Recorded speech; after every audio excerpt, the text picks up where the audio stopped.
సువర్ణ అనే నేను జీవిత భాగస్వాములైన నా కుమారుడు రాధాకృష్ణ వనమాలి, నా కోడలు మీనాక్షిలకు ఈ ఇంటిని బహుమతిగా ఇస్తున్నాను.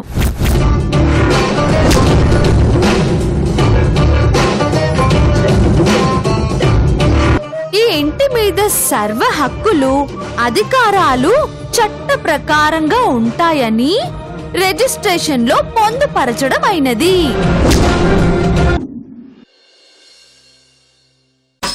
లేకపోతే ఏంటత్తయ్యా, పట్టి పంగనామం పెడితే గోడ చెట్టుకెళ్ళి చెరిపేసుకున్నాడంట. అలా ఉంది ఈయన వరస.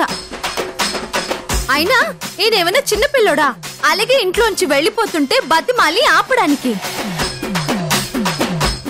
అసలు ఆయనకి నేనంటే చిరాకో భయమో అర్థం కావట్లేదు.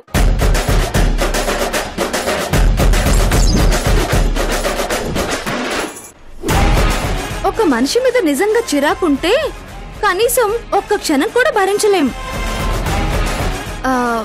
కానీ ఆయన నిన్న ఆఫీస్లో నాతో పాటు నన్ను చూస్తూ దాదాపు 6 గంటలు నా పక్కనే ఉన్నారు.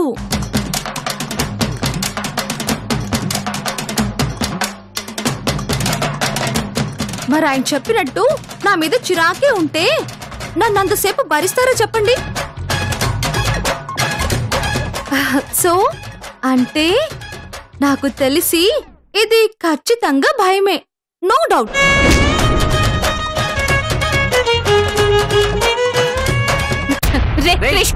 నేను చెప్పేది విను. అట్టే వెళ్ళిపోతుంటే ఆపగలం గాని భయపడి పారిపోతుంటే ఎవరు మాత్రం ఏం చేయగలం?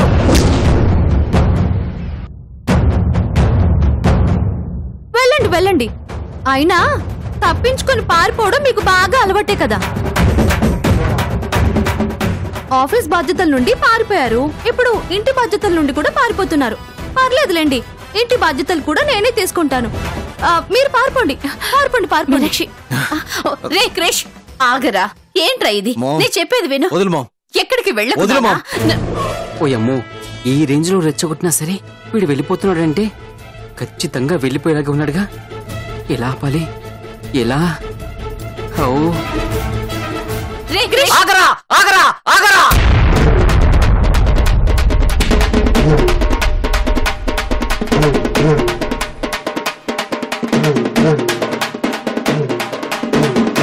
చిన్నదిన కొంచెం జరగండి.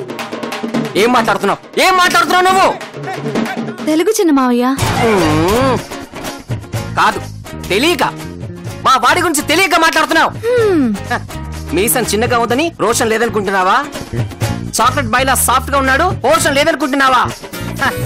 ఫ్యాషన్ ఫీల్డ్ లో ఫ్యాషన్ గా ఉండాలని 2 లుక్ ట్రై చేశాడు, కానీ లోపల ఒరిజినల్ అలాగే ఉంది.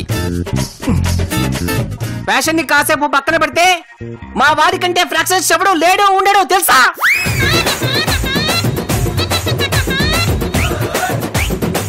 ఈగో ఇంటి పేరు, రోషం ఒంటి పేరు, హోర్షం ముద్దు పేరు.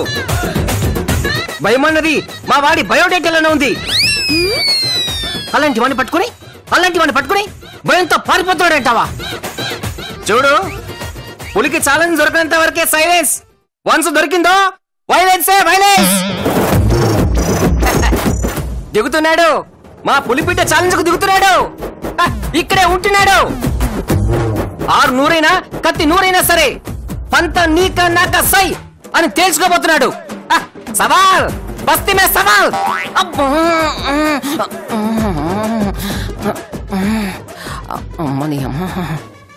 అరే అబ్బాయి, ఆవేశంలో చూసిన సినిమాలోని అన్ని పంచ్ డైలాగులు చెప్పేశాను. ఇక చూడని సినిమా లేవు, చెప్పాల్సిన పంచులు లేవు.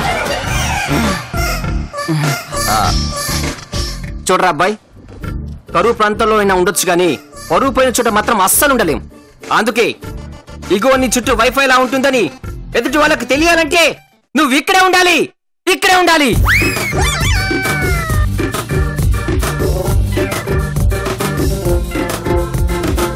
రే అబ్బాయి, వారైనా బోరైనా మొదలు పెట్టాక ఆపకూడదు, అటో ఇటో తేల్చుకోవాల్సిందే.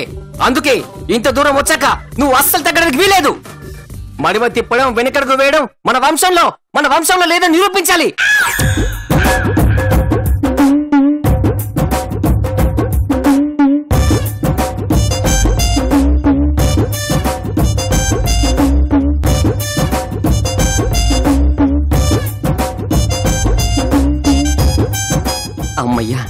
సైలెంట్ గా ఉన్నాడంటే బయటికి వెళ్ళిపోయే ప్రోగ్రామ్ డ్రాప్ అయిపోయినట్టే. బ్రో, ఈ ఇంటిని రెండుగా విడగొట్టు.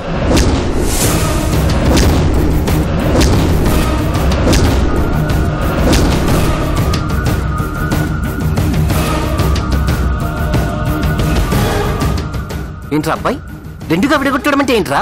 రోక్లైనర్తో సగానికి పడగొట్టాలా ఏంటి? బ్రో, ఇంటి మధ్యలో గీతకి.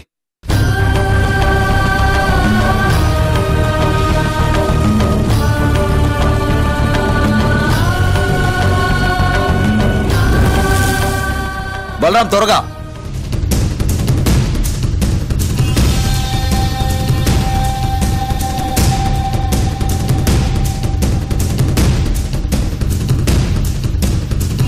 రే క్రిష్, నువ్వేం మాట్లాడుతున్నావో నాకు అర్థం కావడం లేదురా.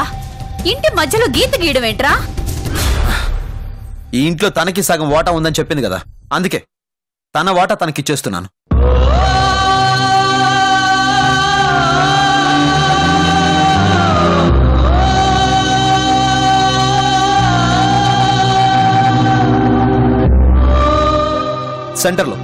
సెంటర్లో గీత గీయాలి. రే, నీకేమన్నా పిచ్చెక్కిందా? ఏం చేస్తున్నావో అర్థం అవుతోందా? ఇంటిని వెడగొట్టడం ఏంట్రా బుద్ధి లేకుండా? మామ్ ప్లీజ్, నేను ఇంట్లో ఉండాలంటే, ఇలాంటి వాళ్ళ మధ్య ఉండాలంటే వాళ్ళకి నాకు ఎలాంటి సంబంధం ఉండకూడదు. అందుకని నేను ఇక్కడే ఉండాలంటే మీరు ఇంకేం మాట్లాడకండి.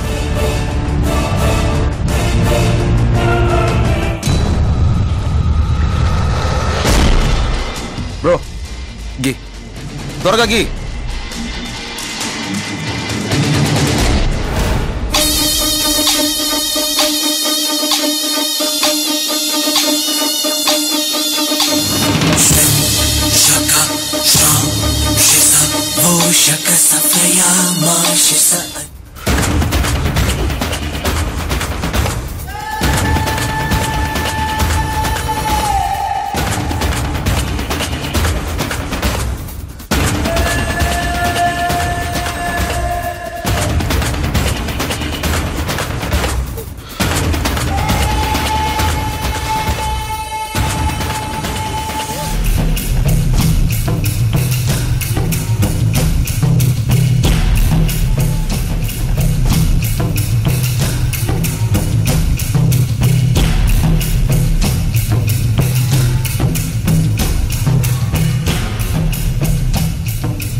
ఆఫీస్ని ఆఫ్టర్ ఆల్ ఇచ్చేసిన వాడిని ఇంట్లో వాటా ఇవ్వడం పెద్ద లెక్కేం కాదు. నీకు ఆస్తి పిచ్చి పుట్టినట్టుంది. ఓ, బ్రతికిపో. థ్యాంక్స్ అండి. ఎంతో ప్రేమగా ఇచ్చిన ఇంటిని ఏమాత్రం ఆలోచించకుండా 2 ముక్కలుగా విడగొట్టినందుకు చాలా చాలా థ్యాంక్స్.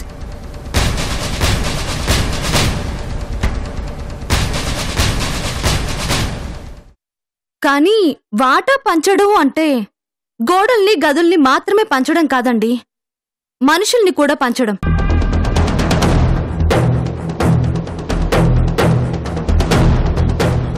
ఈ విషయం మర్చిపోతే ఎలా చెప్పండి? ఏంటి, మనుషుల్ని కూడా పంచాలా? ఈ ఇంటితో పాటు ఇంట్లో వాళ్ళని కూడా పంచాలా?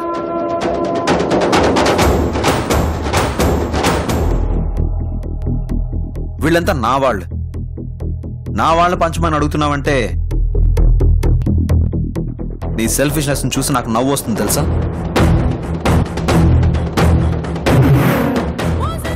ఇప్పటిదాకా రూల్స్ గురించి, లాజిక్ల గురించి చాలా తెలివిగా మాట్లాడిన నువ్వు ఇంత చిన్న లాజిక్ ఎలా మిస్ అయ్యో నాకు అర్థం కావడం లేదు. ఏవండి, మనుషులకు సంబంధించిన వాటాలు రాస్తేనో పంచితేనో రావండి, మన అనుకునే మనసులోంచొస్తాయి. ఈ ఇంట్లో నన్ను కూడా అలా మన అనుకునే వాళ్ళు ఉన్నారండి. చా, నా వాళ్ళు నిన్ను మన అనుకుని నీ వైపుకొస్తారా? నీ భ్రమకు నవ్వుకోవాలో జాలి పడాలో అర్థం కావడం లేదు. సరే, నీ అమాయకత్వాన్ని కాదనడం ఎందుకు? నన్ను కాదని ఎవరు నిన్ను మన అనుకుంటారో చూసుకో, నీకే అర్థమవుతుంది.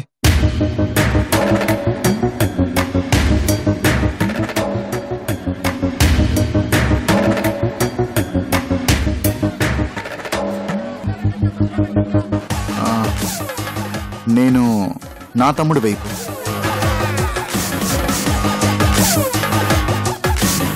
నేను మా అక్క పార్టీ.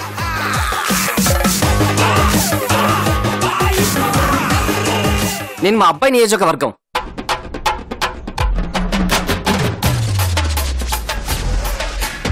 వస్తున్న కామ్రేడ్ కనకమహాలక్ష్మి, నువ్వు పొరపాటున అవతల నియోజకవర్గంలో ఉన్నావు. లెగ్గిటి పెట్టు. పొరపాటు కాదు, కావాలనే ఉన్నాను. వస్తుని అమ్మ కడుపు వర్ణి కాను అంటే ఓవునికి అపోజిషన్ నువ్వు. చూసి కూడా అడుగుతారే, వెర్రా అమాయకత్వమా? ఒరే అబ్బాయి, మీ పిన్ని పార్టీ మార్చేసిందిరా, నువ్వేం ఫీల్ అవ్వకు. అవసరమైతే ఈ పిన్నికి విడాకులిచ్చి ఇంకో పిన్నిని తీసుకొస్తాను. మన వైపు బలగాన్ని పెంచుతాను. మొన్ననే 2 కొత్త ఎలకల మంది ప్యాకెట్లు కొన్నాను.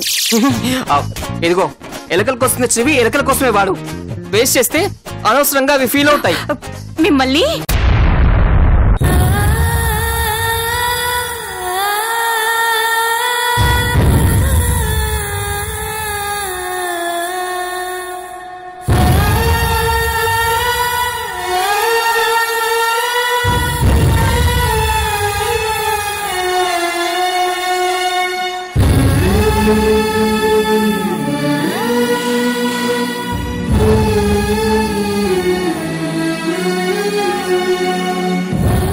మీ గొడవలతో గీతలతో ఆయన్ని కూడా విడగొట్టి ఆయన ఆత్మకి శాంతి లేకుండా చేశారు.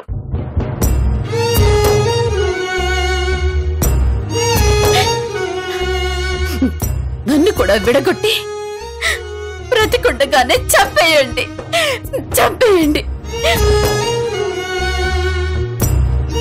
అక్క,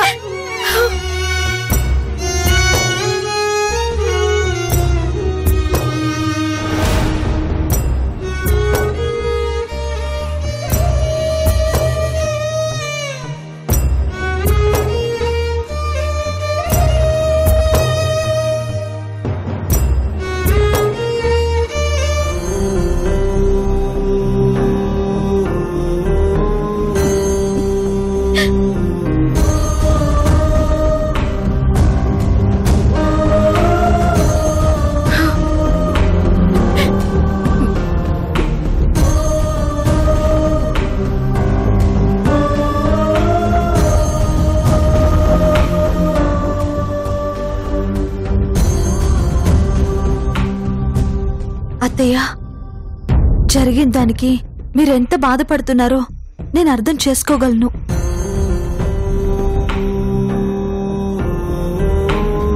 ఆయన ఇంట్లోంచి బయటికి వెళ్లకుండా ఆపడం కోసం మరో మార్గం లేకే అలా రెచ్చగొట్టేలా మాట్లాడాల్సి వచ్చింది అత్తయ్య. ఆ మాటకి పౌరుషంతో ఆగిపోతారనుకున్నానే తప్ప ఇలా ఇంటినే విడగొడతారని మాత్రం అస్సలు అనుకోలేదత్తయ్య.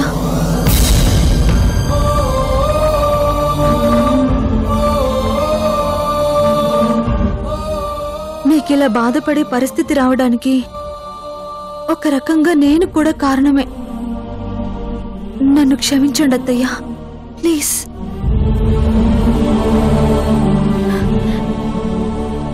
అమ్మా, నాకిప్పుడు కావాల్సింది జరిగిపోయిన దాని గురించి క్షమాపణలో సంజాయిషీలో కాదు, మీ భవిష్యత్తు బాగుంటుందన్న నమ్మకం, ధైర్యం. కానీ ప్రస్తుతం ఉన్న పరిస్థితుల్ని చూస్తుంటే భయం తప్ప ధైర్యం రావడం లేదమ్మా. మీ ఇద్దరి కొత్త జీవితం ఈ ఇంట్లో నుంచే మొదలు కావాలని, మీకు సంబంధించిన ప్రతి అందమైన జ్ఞాపకం ఈ ఇంట్లోనే పదిలంగా ఉండిపోవాలని ఎంతో ప్రేమతో సువర్ణ ఈ ఇంటిని మీకు గిఫ్ట్ గా ఇచ్చింది.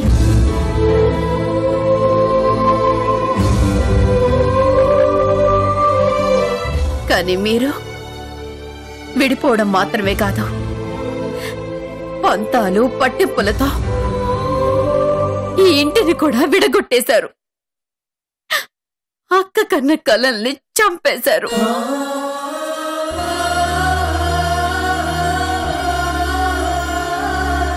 మీనాక్షి, నువ్వు ఇంట్లోకి తిరిగి ఎప్పుడు అడుగు పెడతావా అని ఇన్నాళ్ళు ఎదురు చూస్తున్నానమ్మా.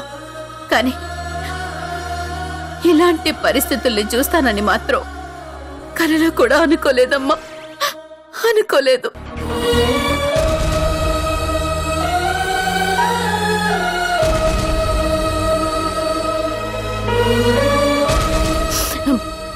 భయం వేస్తోందమ్మా. మీ మధ్య ఉన్న ద్వేషాలు పంతాలు ఇంకెంత దూరం వెళ్తాయోనని చాలా చాలా భయం వేస్తోంది. అత్తయ్య, ఆ రోజు మీరు నా దగ్గరకు వచ్చి ఇంటికి రమ్మని అడిగినప్పుడు ఒక మాట చెప్పాను, గుర్తుందా? ఆ టైం వచ్చినప్పుడు మీరు అడగకుండానే వస్తానత్తయ్య అని. ఇప్పుడు ఆ టైం వచ్చింది అత్తయ్య, అందుకే వచ్చాను.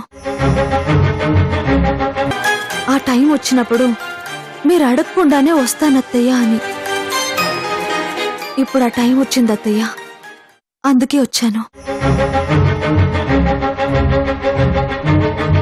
ప్రస్తుతం నాకు ఆయన్ని మార్చుకోవడం మాత్రమే కాదు, ఈ ఇంటిని చక్కదిద్దుకోవాల్సిన బాధ్యత కూడా ఉంది.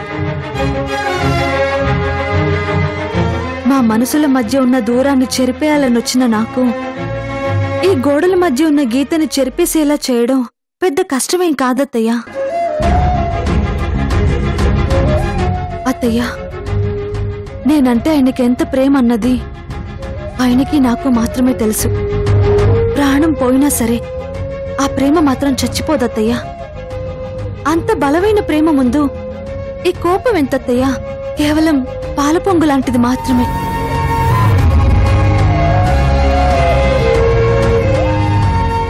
చూడండి అత్తయ్య, ఆయన చుట్టూ కొన్ని మబ్బులు కమ్ముకున్నాయి.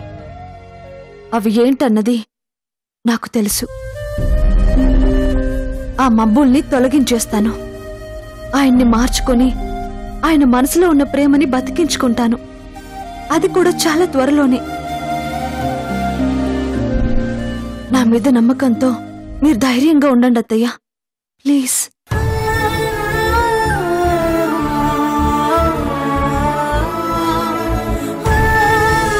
ఓరోరే రాజా వీరాధి వీరా. అమ్మా, మీ పుణ్యమా అని బాహుబలి 2 సినిమా చూశాను. చాలా చాలా థ్యాంక్స్ అమ్మా.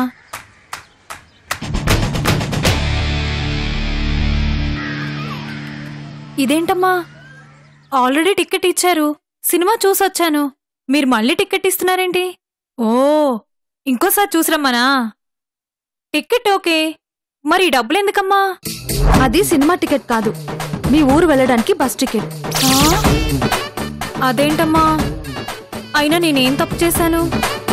చచ్చా, అది కాదు రాణి. మీ ఊరెళ్ళి ఓ 10 రోజుల పాటు మీ వాళ్ళందరితో హ్యాపీగా గడుపు.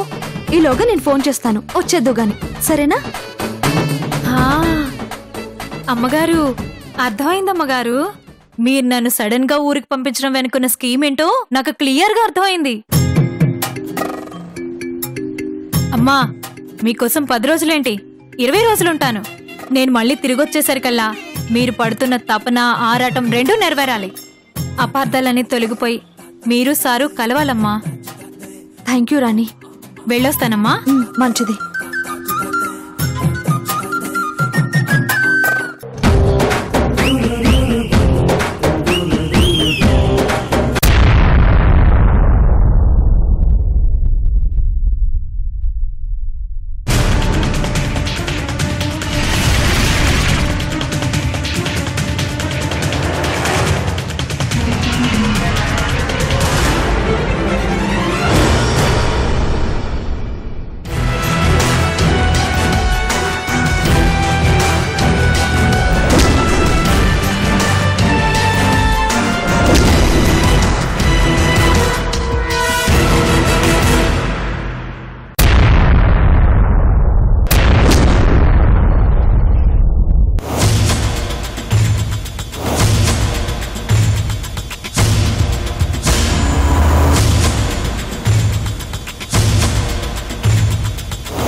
అనుకున్నదొక్కటి అయినది ఒక్కటి బోల్తా కొట్టిందిలే బుల్బుల్ పిట్ట బోల్తా కొట్టిందిలే బుల్బుల్ పిట్ట.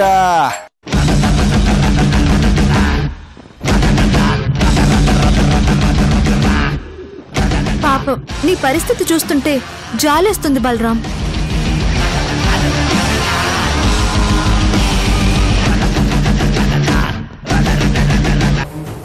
మీనాక్షి అను నేనే గనక రాధాకృష్ణ వనమాలి గారి భార్యనైతే ఆయన గీసిన గీతని లక్ష్మణ రేఖగా భావిస్తానని, ఆయన మాటని శాసనంగా పాటిస్తానని నాకు దైవం లాంటి మా మావయ్య ధనరాజ్ వనమాలి గారి సాక్షిగా ప్రమాణం చేస్తున్నాను.